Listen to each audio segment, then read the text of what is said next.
Sheffield host Belfast tonight, but both teams suffered road defeats last night, and Cardiff are in danger of disappearing over the horizon in the title race. This game is about more than just chasing down the Devils. There are some old scores that need settling too. Zach Fitzgerald's suspension means he can't help settle them, but Andreas Yamtin is back from his. Although Colton Fretter, who's been at the centre of so much against the Giants this year and was absent last night in Milton Keynes, is out of the lineup again tonight. Adam Keefe's men have won all 3 of their visits to Sheffield this season. They're aiming for a clean sweep. The Giants will try and set this up. Murphy. Sent across to the near side. Rutherford. Looking for a passing lane, sending it back post. Mustakov's has saved once with his pad. The Giants are still whacking at it. Murphy is there, it comes back out. Rutherford's put it a fraction wide, and Mustakov's has passed his first really big test. And now Westerling will get onto this puck, and the Steelers will try and get something going short-handed, but they'll get called offside. Good job there by Mustakov's. It looked like it come off a skate early there, right down the bottom end here. He gets his left pad out, if you can see it here on the replay. Good job by the Belfast defenseman. They're looking for a shot pass. It goes off his shin pad, but again, Mustakov's doing a good job. But look in front of the net how well Sheffield defends. A little bit of a giveaway there, but Westerling gives up his body as well to deny an easy shot through the high slot. So the Giants have had their first big scoring chance. The Steelers trying to get their first real test in on Jackson Whistle. And Kirk and Cole Shudra are out, centred by Yamtin, and Yamtin breaks this one up with his skate.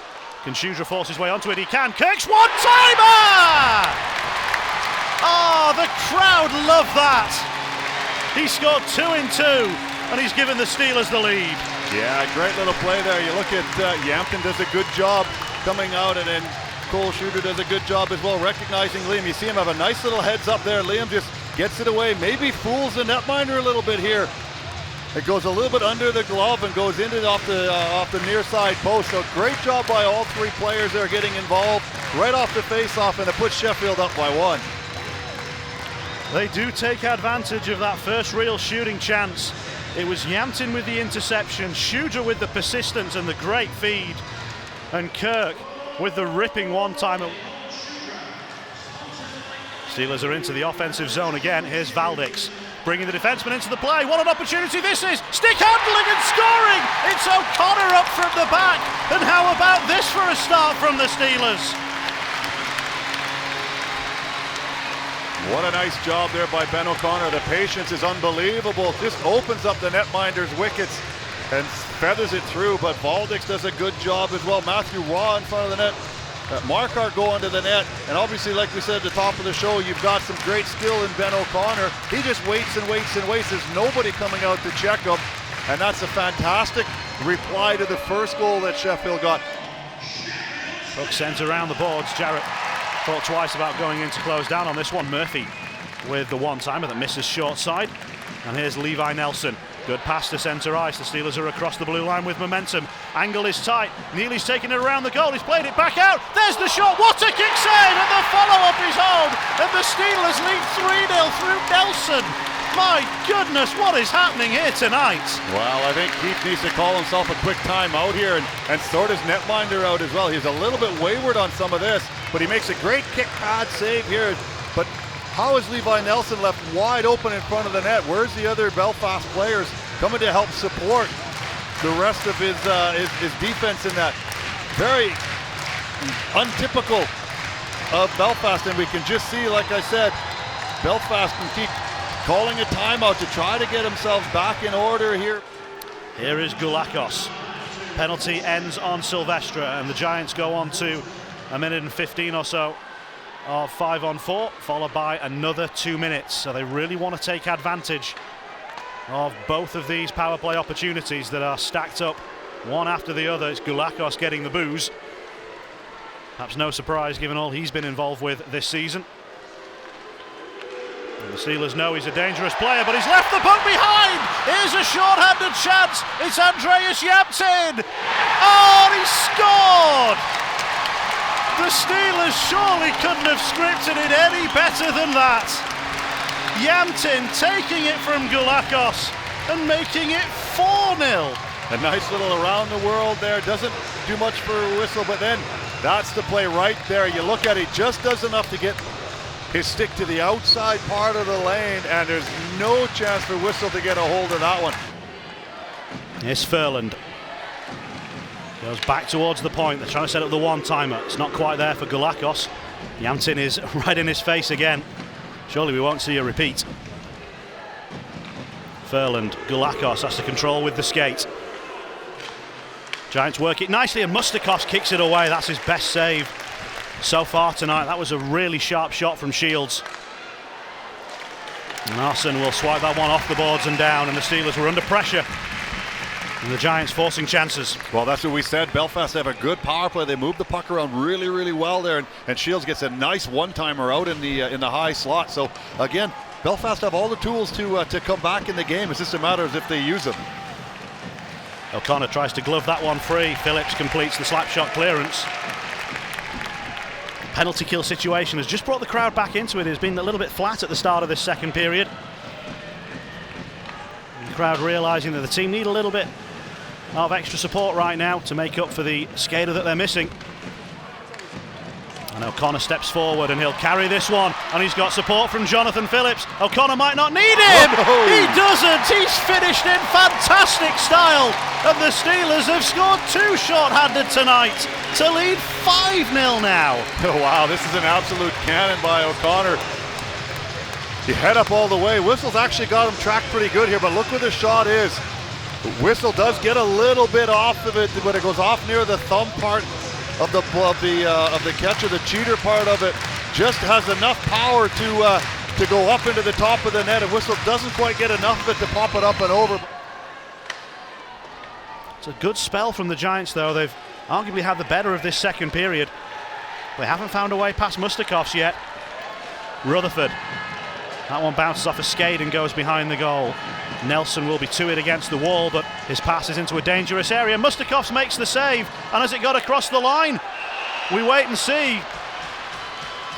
Don't think it has. There's no signal. It's all really messy in amongst the crease. Our view from behind the goal was obstructed, and no idea where the puck is at this point. And there's no signal initially from referee Thompson. They've looked at the replays, and they have not seen the puck cross the line. Puck up the far side boards. Phillips is first to it, and he gets it out of the zone. Giants will need to retreat. The Steelers bring it back in. That was a high hit, and it was Shudra, and it was Connolly who went into him, and now there's going to be a rumble against the boards. When you skate from the near side boards after getting hit and skate all the way across the ice, leave your feet and throw an elbow right to the head, it should be an automatic. See you later, 5 in a game. It looks as though Cole Shudra is okay from what we've seen, but Connolly is done, and the crowd, well, the home crowd at least, are lapping this up.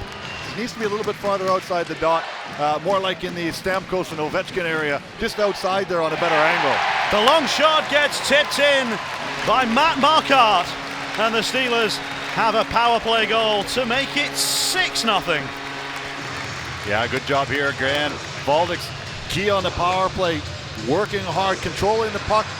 Just takes a little wrist shot through, but Marquardt there unguarded in front. Maybe the defenseman a little bit too far up, allowing the Sheffield player just to get in behind him a little bit, but good hand-eye coordination there by the big guy in front of the net. Saviano again, come back to the blue line. Gulakos winds and fires. Mustakov saves, and the Steelers get the puck as far as neutral ice. They'll try and make a couple of changes while the Giants regroup. Silvestre across to the far side. O'Connor intercepts Shields' pass, and the Steelers get onto this, and they'll lead the 2-on-1 down the ice. Here's the opportunity for a third short-handed goal, and they've taken it through Jonathan Phillips. 2-on-1 worked to perfection, and the Steelers captain with the finish. Yeah, great little sauce pass here, but it all starts way back in the end zone with Ben O'Connor doing a great job down the boards. Westerling, he was looking past from as soon as he got the puck. You got Jonathan Phillips on a forehand opportunity there. He just waits the goalie out enough, does enough of a fake, and does a nice little sauce pass over the stick, which leaves the netminder not a lot of chance.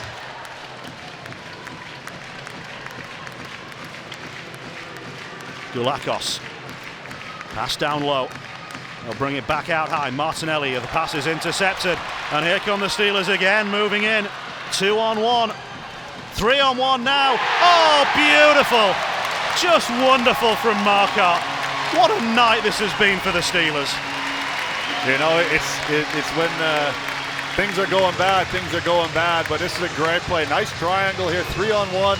Marquardt head up all the way, and you know, that's a great shot, high glove. And there's a chance from the angle. Mustakovs is tall enough, and it's knocked into the corner. Crowd rises, final few seconds. The Giants are desperate for something. Rutherford kept away from trouble. O'Connor holds on to it, and he'll see out the final few seconds. And Mustakovs has another shutout, and the Steelers have their biggest win of the season. 8-0. 8-0. No one saw this coming. Ben O'Connor is the Sheffield Steelers man of the match tonight. He scored the second, he scored the fifth. And on a great night for the Steelers, O'Connor will get to do an Eddie. It's the Sheffield Steelers' biggest ever win against the Belfast Giants. They won 8-1 back in 2001, but they've won 8-0 tonight. And O'Connor fancies himself as a little bit of a netminder. He's done pretty much everything else tonight.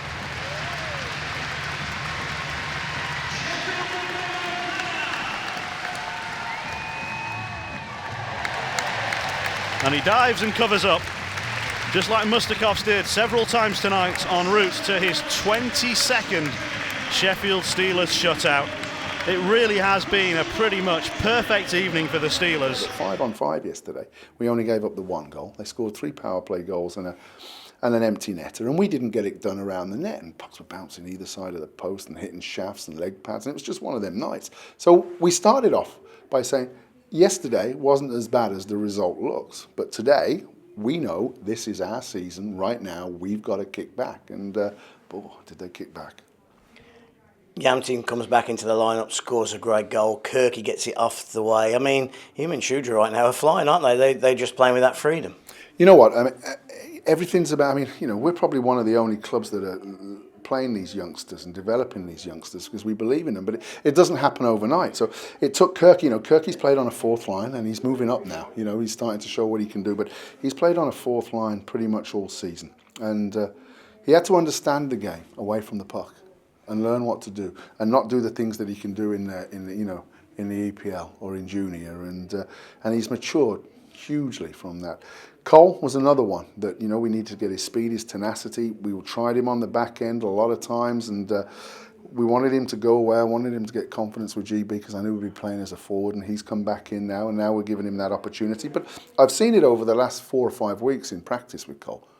He's upped it. So that's how he has to prove to me that he's getting better and he's ready. And now we put him on the ice. The pair of them have been outstanding. And I thought, like you say, getting Yama back, who Bob Westerdale just said he reminds me, I think it's the smartest thing Bob's ever said hockey-wise. He just said he reminds me of Rick Brabant. And I think that's a great analogy with the way he plays and how feisty and how he wants to win and do what he does. So we've missed him, David. We've had a lot of guys out, as you know, and we haven't been crying from the hilltops, but you know, when your 3rd, 2nd and 3rd goal scorers at the time of their injuries are out of the lineup, and Fitzy was banned for 5 and Yama was banned for 3, the kids have come in and matured at a fantastic time for us. Ben O'Connor gets a couple, and as a team, he got a great short-handed goal, but 3 short-handed goals tonight. Our power play tonight, as we were saying. Yeah, but just hard work, smarts, winning the battles. Does he make it more frustrating than when they shoot and score 8 times? It's brilliant tonight. Everything they hit goes to the back of the net. It just makes it so much more frustrating. That's hockey, David. That's hockey. You know, initially, I mean, young Pakel, who was, they picked up, I think we had something like a 6.9 goals against him last year when he played for Nottingham. When he comes in and stands on his head yesterday for us. And then Milton Keynes are a good team. They're a good team. So, but you have to go away and you have to understand why you did or why you didn't win. And you know what? We didn't have our shooting boots on yesterday. We had enough chances. We had enough opportunities to get something from the game. But that's gone. We've got to move on. We play the next day. We can't wallow in that. And we didn't wallow in it. We understood. We were smarter with it. And I thought today our discipline was exemplary. They've got couple more hit to the head penalties again. And they'll get reviewed by the league. But we didn't bite. We didn't go back at them. We were smart. We didn't do that on the Sunday of the second game we played over in Belfast. And we were the ones that bit. So I'm proud that the boys bought in totally to that. Because yesterday, even in Milton Keynes, we took a couple of stupid minors that gave them opportunities to score on the power play. And, if we play with that kind of smartness like that, I'm sure, we'll give Cardiff a good game on Wednesday.